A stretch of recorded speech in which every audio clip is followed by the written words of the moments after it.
लोकसभा चुनाव 2024 से पहले सभी दल अपने साथ मतदाताओं को जोड़ना चाहते हैं, जिसके सहारे वो लोकसभा की डगर को पार कर सके। सभी दल चाहते हैं कि किसी भी तरह से लोकसभा के रण को जीता जाए। सत्ता में नित बीजेपी से लेकर विपक्ष का हर दल आम आदमी के पास गारंटी लेकर पहुंच रहा है, लेकिन पीएम मोदी इस रेस में भी 2 कदम आगे हैं। पीएम मोदी जानते हैं कि कैसे आम आदमी को साथ जोड़ा जा सकता है। पीएम मोदी को पता है कि मतदाता के रूप में मध्यम वर्ग का एक बड़ा वोट बैंक है और उसी को वोट करता है जो उसके बजट में उसका साथ देता है। प्रधानमंत्री मोदी इस बात को विपक्ष से पहले ही भाप गए, इसीलिए विपक्ष आम आदमी को राहत की बात करते उससे पहले ही पीएम मोदी ने आम आदमी को राहत देना शुरू कर दिया, जिस कारण से पीएम मोदी रेस में 2 कदम आगे निकल गए।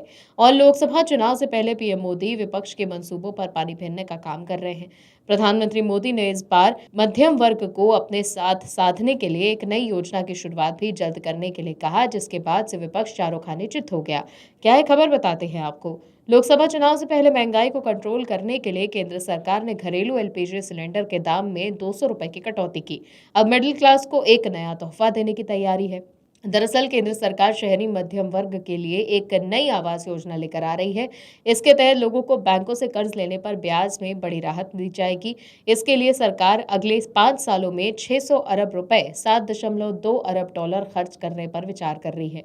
आपको बता दें कि पीएम मोदी ने 15 अगस्त के मौके पर लाल किले से इस योजना के बारे में बताया भी था। हालांकि उन्होंने विस्तार से इसकी जानकारी नहीं दी थी। इस योजना के तहत 9 लाख रुपए तक के लोन पर 3 से 6.5% के बीच वार्षिक ब्याज सब्सिडी की पेशकश की जा सकती है। खबरों के मुताबिक सूत्रों के हवाले से कहा गया है कि 20 साल की अवधि के लिए लिया गया 50 लाख रुपए से कम का होम लोन प्रस्तावित योजना के लिए पात्र होगा। मीडिया रिपोर्ट्स के मुताबिक एक सरकारी अधिकारी ने कहा कि ब्याज छूट लाभार्थियों के होम लोन अकाउंट में एडवांस के तौर पर जमा की जाएगी। ये योजना साल 2028 तक के लिए लागू की जा सकती है। अधिकारी ने कहा कि इस योजना के शहरी क्षेत्रों में कम आय वाले समूहों में 2.5 मिलियन लोन आवेदकों को लाभ हो सकता है। आवास और शहरी विकास मंत्रालय और वित्त मंत्रालय ने इस पर प्रतिक्रिया नहीं दी है।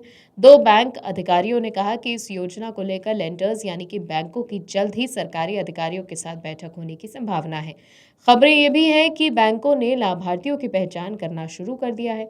आपको बता दें कि इस साल के अंत में प्रमुख राज्यों में चुनाव होने वाले हैं और इसके अलावा लोकसभा चुनाव भी होने हैं। इससे पहले सरकार अलग अलग वर्ग के लिए कई तोहफे दे रही है। प्रधानमंत्री मोदी जानते हैं कि जनता को अपने साथ कैसे जोड़ना है, इसीलिए विपक्ष अगर डाल है तो सत्ता पक्ष पात चल रहा है। और भी वीडियोस देखने के लिए चैनल को सब्सक्राइब करें और बेल आइकन को दबाएं।